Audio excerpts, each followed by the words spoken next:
বা কালো হয়ে যায় এই প্রাইমারটা ব্যবহার করবেন। আমি এভারলির বেস্ট একটা ফাউন্ডেশন ব্যবহার করব।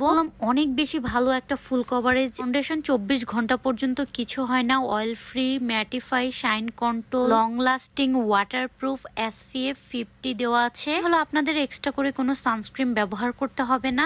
মুখ ধোয়ার পরে বললাম এই ফাউন্ডেশনটা উঠে যাবে না, ঘামলেও উঠে যাবে না। যাদের ড্রাই স্কিন তাদের কোনো কম্প্যাক্ট পাউডার বা সেটিং পাউডার দিয়ে সেট করতে হবে না, একদমই ম্যাট হয়ে যাবে। অয়েলি স্কিনের জন্য বেস্ট একটা ফাউন্ডেশন। ফাউন্ডেশন করার পর কিছুক্ষণ পরে কালচে কালচে হয়ে থাকে, তারা এই ফাউন্ডেশনটা ব্যবহার করবেন। এভারলির কনসিলার দিয়ে চোখের উপরে আমি সুন্দরভাবে ব্লেন্ড করে ফেলবো। তো এখন আমি আই লুক করবো, কালারফুল আই লুক। তার জন্য একটু লাইট কালার কনসিলার দিয়ে দিয়েছি। থাইল্যান্ডের এই পার্লের পাউডারটা বললাম অনেক বেশি ভালো, লং লাস্টিং, ফেস একদমই কেকি কেকি হয়ে যায় না, 16 ঘন্টা পর্যন্ত খুব সুন্দরভাবে সেট হয়ে থাকে। কালারফুল আইশ্যাডো প্যালেট গুলো এত বেশি সুন্দর, রিজনেবল প্রাইজের মধ্যে। এই ব্রাশ